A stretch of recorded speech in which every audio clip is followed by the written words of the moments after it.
مفتی صاحب ایک سوال میرے ذہن میں آیا کہ کبھی ہم نے لوگوں کو یہ کہتے ہوئے نہیں پایا کہ بھائی اگر آپ کو میڈیسن پڑھنی ہے تو آپ کسی ڈاکٹر سے یا اس کی جو نصاب ہے پڑھانے والوں سے نہ پڑھیں بلکہ خود ہی کتابیں لیں اور پڑھ لیں. یہ صرف دین کے لیے یہ کیوں کہتے ہوئے پائے جاتے ہیں کہ بھائی قرآن کو خود پڑھیں, بے شک آپ کو قاعدہ بھی پڑھنے آتا ہو نہ آتا ہو, قرآن کو پڑھیں, سمجھیں اور اس پر اپنے ذہن کے مطابق عمل کریں. قرآن مجید میں اللہ تبارک و تعالیٰ نے فرمایا ہدی للناس کہ قرآن جو ہے وہ ساری انسانیت کے لیے ہدایت. اب قرآن کا اگر ہم دیکھیں تو یہ قرآن عربی میں نازل ہوا, عربی میں بالکل ٹھیک ہے نا. صحابہ کے لیے تو مسئلہ ہے ہی نہیں. آج کل کے موٹیویشنل اسپیکرز یا انجینئر, پروفیسر, ڈاکٹرز جو پڑھ رہے ہیں تو وہ تو ترجمہ پڑھ رہے ہیں.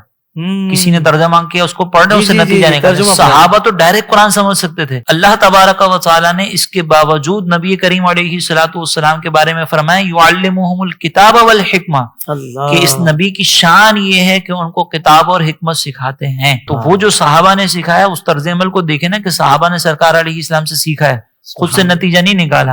اور ایسے جو افراد ہیں نا وہ کہتے ہیں کہ بھئی آپ جو ہے نا خود سے نتیجہ نکالیں, جی جی خود سے سامنے رکھیں. سرکار علیہ السلام نے فرمایا کہ اگر قرآن میں کوئی اپنی مرضی سے کوئی کلام کرے اور وہ نتیجہ صحیح بھی نکال لے تب بھی وہ غلط ہے.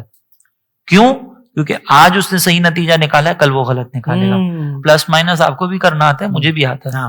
لیکن اگر میں اکاؤنٹنٹ کی جاب لینے جاؤں اور وہاں پر سی اے چارٹرڈ اکاؤنٹنٹ ریکوائرڈ ہو تو کیا آپ کو اور مجھے رکھیں گے؟ نہیں. مجھے کہیں گے کہ ٹھیک ہے آپ علامہ صاحب ہیں, آپ دین بیان کرتے ہیں, لیکن یہ آپ کی فیلڈ نہیں ہے. اور یہاں پر آپ ہر کوئی آ کے گفتگو کرنا شروع کرتا ہے. تو یہ دین کو مظلومیت کا شکار کیا جا رہا ہے, اور اس میں عوام کو یہ چاہیے کہ وہ علماء سے رابطہ رکھیں ورنہ گمراہی میں بھی مبتلا ہو سکتے ہیں. اللہ اکبر.